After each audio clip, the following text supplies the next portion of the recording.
So this is the second video of today, and the reason why is because I've had a lot of thoughts lately. So got to talk about them, right? Two thoughts are kind of intertwined, so I'm going to combine them into finals and all-nighters, right? Those go hand in hand, or exams and all-nighters, anything like that. The first thing I want to talk about is all-nighters. So all-nighters are bad, right? I'm sure everyone agrees that pulling an all-nighter is not good, but a lot of people seem to think that it's a good idea to pull an all-nighter. And the thought process is pretty straightforward. It's that if you pull an all-nighter, you have more time to study. More time to study means you can perhaps do better on the exam. Doing better on the exam is yay, yippee, that's good, right? But there's actually a flaw to this that people don't realize. Sleeping. Or maybe people do realize sleeping is important because obviously if it is. I mean, if you don't sleep, you're going to die. So, but sleep,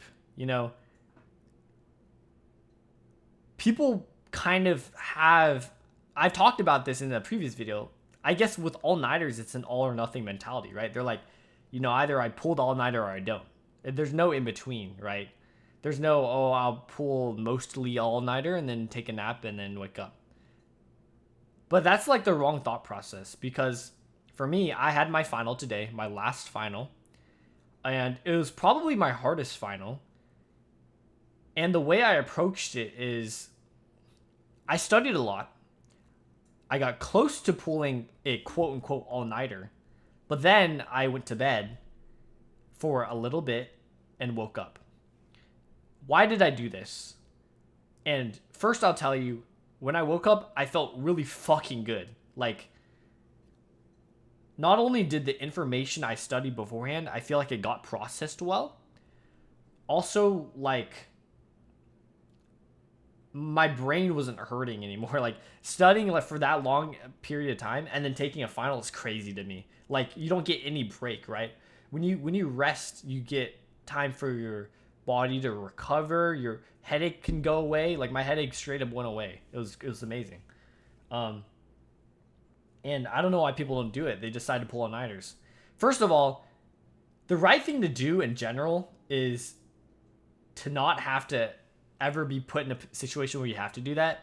It's to set up days where you study before your final so that you create kind of study chunks on a day-to-day basis for a certain amount of time, and then you get all of it done perfectly, and then you get the allocated amount of sleep you need. For me, it would be 8 hours or so.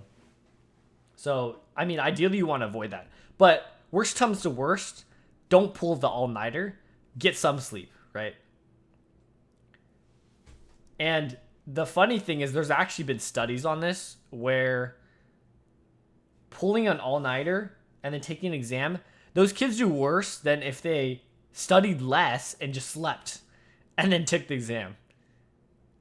So it's kind of ironic because people think that, pulling the all-nighter and getting more study in would help them do better. It actually makes them do worse. So not only are you studying more, which is like not ideal, you want to study as little as possible, right? You want to study efficiently. So not only are you studying more, but you're also doing worse on the exam. So it's a lose-lose situation. So you don't want to do that. For me, what I do is, if you know the circadian rhythm or sleep cycles, it's cut up into 90-minute cycles. So if you sleep for 90 minutes, that's one cycle. You're awake at the start and at the end of that cycle. So if you wake up, you'll feel refreshed, ideally.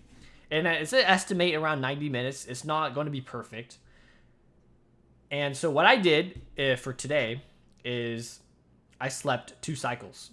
So 2 90-minute periods. So 180 minutes, 3 hours. So I slept 3 hours. And I felt good.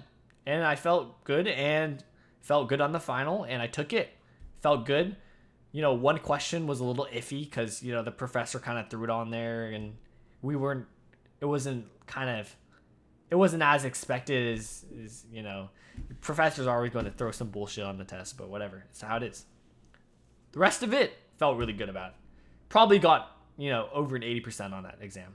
Like, I don't think I did any worse than that, to be honest. So yeah. And if I didn't sleep for the 3 hours, if I just, trucked through the entire time, by the time I got to the exam, I would probably have like bombed it low key because my brain would be fucking dead already. Like it wouldn't be able to function anymore because I had just been studying the entire time beforehand. Like it doesn't get any rest period, right? Again, you need rest to grow. You need rest to learn. You need rest to grow mentally, physically, anything. When you exercise, you need to rest. It's just important. And so I don't know why people pull all-nighters. Like, some people even think it's a flex, which I think is the stupidest shit ever. Like, you're flexing that you're depriving yourself of sleep is crazy.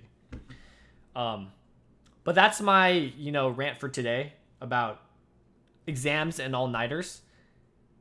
Ideally, you don't have, try to not get in a position where you need to do that. You want to plan out your studying so you get it executed perfectly. Of course, most people aren't able to do that. So worst case, get some sleep.